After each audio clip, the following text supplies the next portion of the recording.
Hello, everyone. Thank you so much for being here.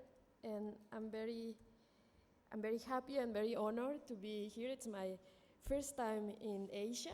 I come from Latin America, so I'm really, really happy and grateful for this invitation.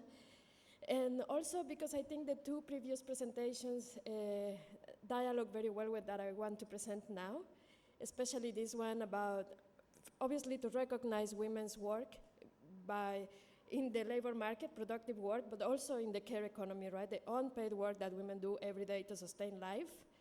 And also with the buzzwords that are becoming very normal of historical demands of the women's movements. And I think we need to be very careful about that, especially when we talk about, for example, women's empowerment, and in this case, about care, right? What do we mean by care? How do we want to organize care? Which kinds of care policies do we want to promote? So I'm gonna present some reflections and perspectives from Latin America, very brief, because this is a topic that has been, the women's movement and the feminist movement in Latin America have been working about that for like 2 decades or more, right, as we know. So I'm gonna read a little bit so I don't lose the time. Just let me put this. So, we know the demand to privatize care has a long history in the feminist movement, as we know. Women across different territories have analyzed how care and reproductive work, allocated through persistent sexual division of labor, is deeply connected to inequalities of gender, race, and class. Whether paid or unpaid, care work is among the most precarious economic activities in society. The amount of unpaid work required to sustain the lives of working class families, as well as the precarization of paid care work, have been worsening due to contemporary changes like the imposition of neoliberal policies, climate change, the dismantling of workers' movements, and the strengthening of parties from the right wing, with discourses that aggressively try to reposition women and the family as the legitimate sites of social reproduction. And we're seeing that very clearly in Latin American context and in the American continent in general. In this presentation, I will not focus on the very rich analytical and political elaborations developed inside feminist and gender studies and movements around the importance of care work, its link with social inequalities, and the antagonisms between the sustainability of life and capital accumulation. What I want to do instead is to briefly present some examples and reflections around public discourses and public policies around care that have been deployed in the Latin American context in recent decades.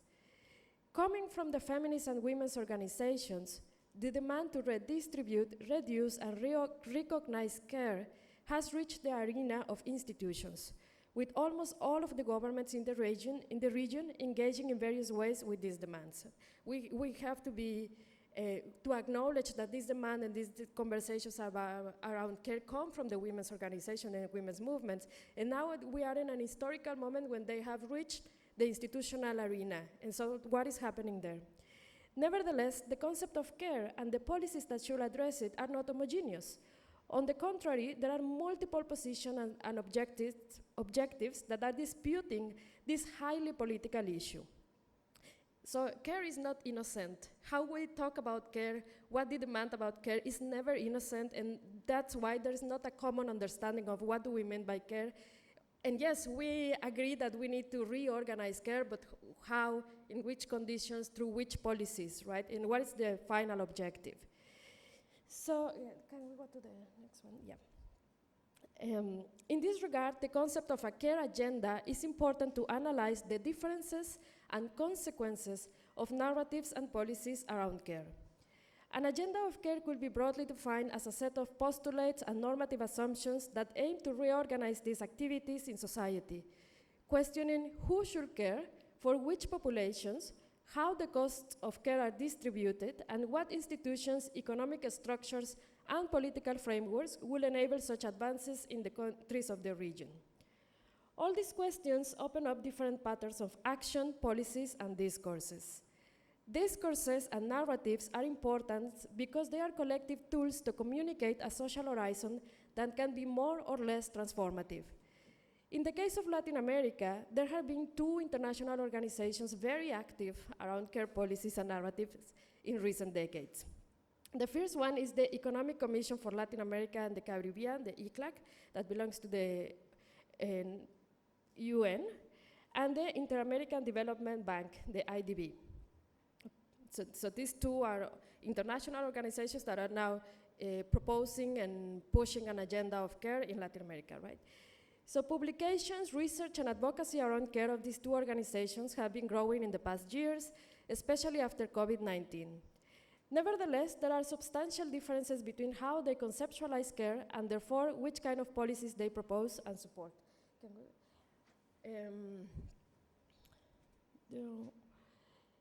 Okay, the IDB understands care as services that people should have access to, and at the same time as an obstacle for women's participation in the labor market, as the colleague was saying, because since women have to devote a lot of their time to unpaid care for their families, this limits their economic activities, representing therefore a collective loss in economic growth and human resources.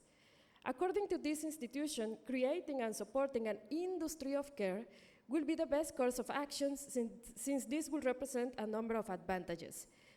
It will broaden the supply of care services, the care industry will create more employment, especially for women, and a high percentage of women will be liberated to participate in the paid productive activities.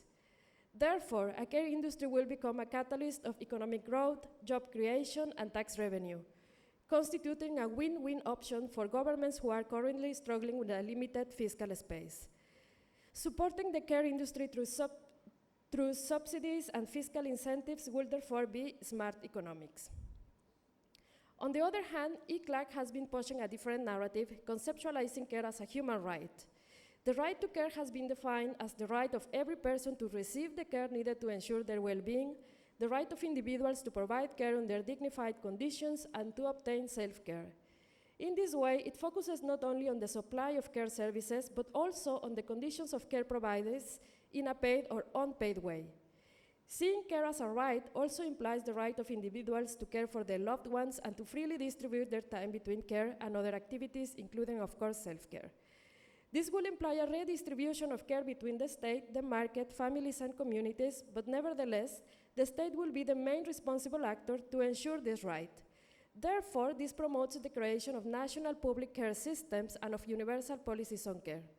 This is, of course, a difficult point because it will imply public financing, which necessarily require an increase in domestic public mobilization. Gender-responsive public budgets could also be a tool to reorient public expenditure towards care services, and although some of these services could be as directly provide care, others can be oriented towards the social and economic protection of current caretakers. So we have these two kind of antagonist positions. Of course, I'm being very, because I want you to see the differences, and maybe there are some nuances that I'm not going very deep into them. But we can see this as two ideal types, and how the states and different governments can move between these two positions, which the one is mainly to solve this crisis of care that we have heard about a lot through the market and through creating a care industry. And the other one is through public services, universal public services, and national systems of care. But of course, the second one implies a lot of public money and expenditure, right? So can we go to the next one? So of course, how we conceptualize care has an effect on which kind of policies do we want to promote, and which kind of policies do we want to promote has an effect in inequalities, especially in highly unequal societies like the Latin American one. So this is a very also upfront kind of comparison, and care, if we see care as a commodity or as a human right, and if we want to financing through private financing or public financing, and how this could sharpen inequalities or promotes equality. When, of course, we need to be mindful that there are some nuances as well, and that not everything is so direct, right? For example, the case with the family, as we know, a family market in the state, a lot of working class, Black women, indigenous women have been fighting to have the right to care for their own families instead of caring for other upper classes families, right? So we need to be careful with these distinctions, but I think it's nevertheless a useful exercise to to try to distinguish what we mean by care and which kinds of policies we want to promote. Can we go to the next one? So public policies on care move between these two antagonistic positions represented in Latin America by ICLAC and IBD. Depending on their context, states have a variable range to act and direct resources of many types towards care. Broadly speaking, public policies of care can focus on the following dimensions. Can be normative changes to recognize care work, for example, the recognition of unpaid domestic work or domestic work in general in the Constitution. This is the case of Ecuador, Bolivia, and Brazil. The inclusion of the care economy in the national account systems, like is the case of Colombia, and the inclusion in the Constitution of the right to care, which is the case of Mexico City. Policies on paid caregiving leave, for example, extension of maternity or paternity leave, which is the case in Mexico and Chile. Universal paid maternal leave for all women workers, including informal workers, which is the case in Colombia. Policies around work-family balance could also be a step to recognize and redistribute care. For example, the Convention 156 by ILO focused on workers with family responsibilities. This has been ratified by Venezuela, Peru, Argentina, Uruguay, Chile, Guatemala, Bolivia, Ecuador, and Costa Rica.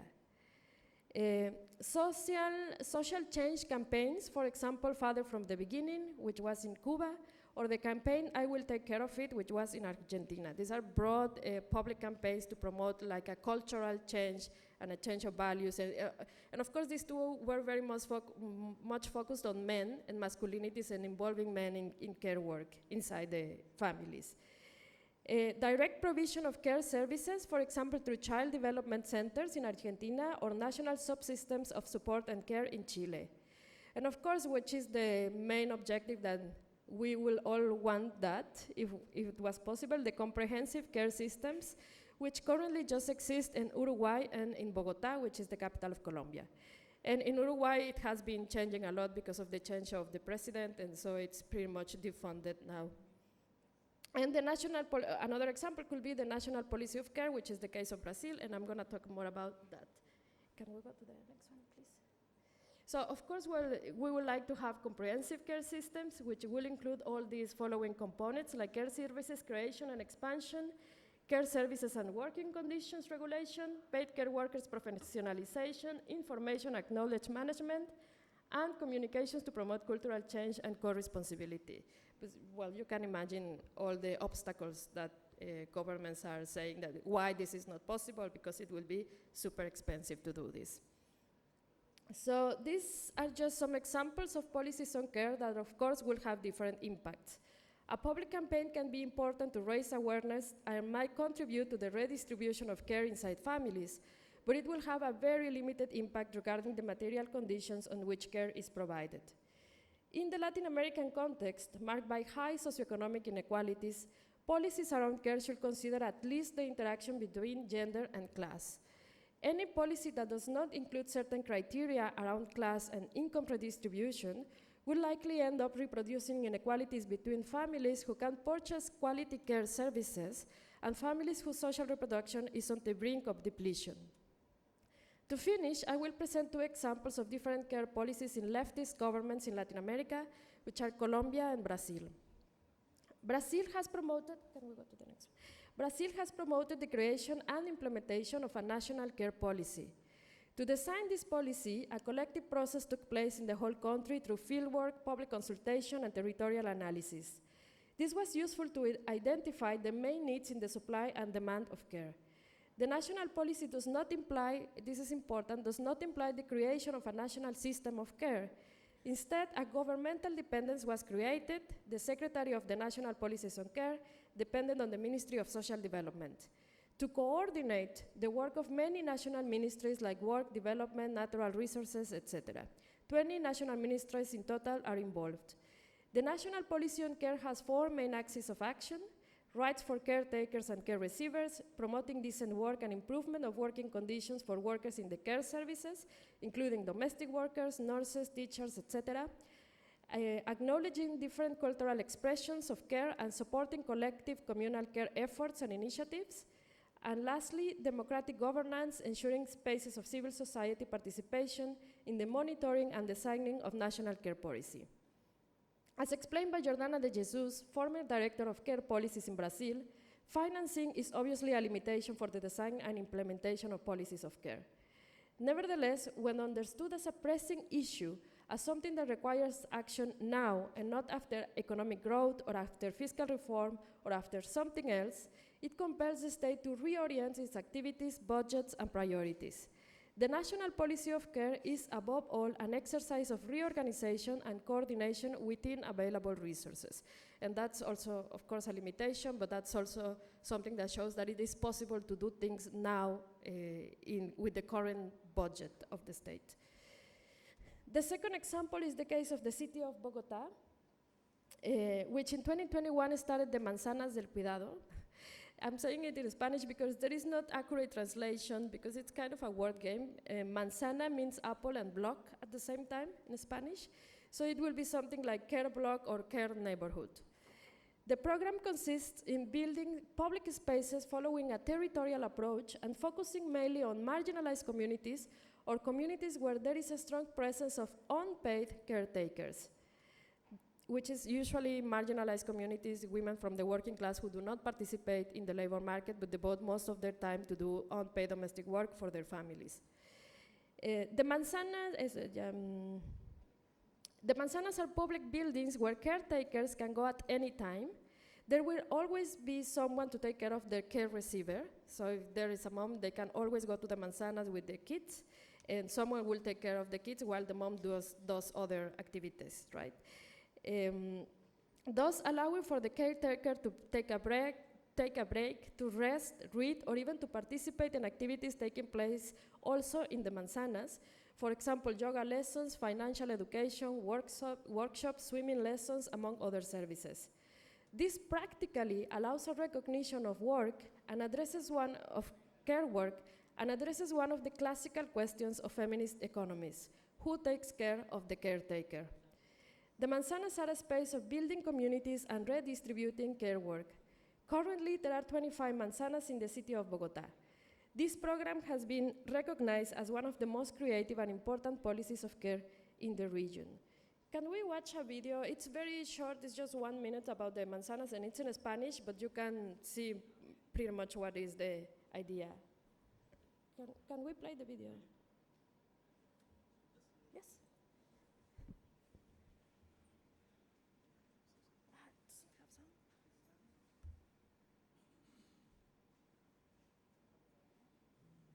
Cuando finalice el año serán 20. Hacen parte del sistema distrital de cuidado y ofrecen servicios a las mujeres cuidadoras de la localidad. Allí pueden acceder a servicios de formación para terminar el bachillerato, a servicios de bienestar como piscina, baile o yoga y servicios de generación de ingresos. Llevamos más de 400.000 atenciones a las personas cuidadoras. Las manzanas ofrecen el uso de la lavandería comunitaria y solo deben llevar el jabón, pues tanto este servicio como todos los demás son gratuitos. Un servicio que nos ha ayudado, no se imaginan cuánto. En Bogotá hay una manzana en cada localidad. Para mayor información ingrese a www.manzanasdelcuidado.gov.co. There's also a community laundry in the manzanas, in every manzana, so women can go there and use the machines. And of course, there are better machines than the ones that they have at their house, so that also is good for their time. And it follows a territorial approach. As I was saying, there is one manzana del Cuidado in each manzana, in each kind of neighborhood. Well, that's the idea, but so far there are only 25. So these two examples show some of the efforts that are being done in Latin America. There are other policies more oriented towards direct cash transfers to subsidizing the care industry, outsourcing care services to private companies while the state pays for them. Public-private partnerships have also been promoted and implemented. So the landscape varies a lot between countries and inside the countries as well. The orientation of care policies depend, of course, on a specific context and possibilities. As feminist economists, we have worked very hard to position care and social reproduction as a public matter, as something that needs to be collectively reorganized. I can say without doubt that care has become politically relevant pretty much in all Latin American countries. Nevertheless, it is our responsibility now to insist on which type of care do we want to have and to ensure that care keeps its potential for radical economic transformation. To do this, I will suggest the following points. There are already. To acknowledge care in its relation to class, and therefore to workers' rights and working conditions.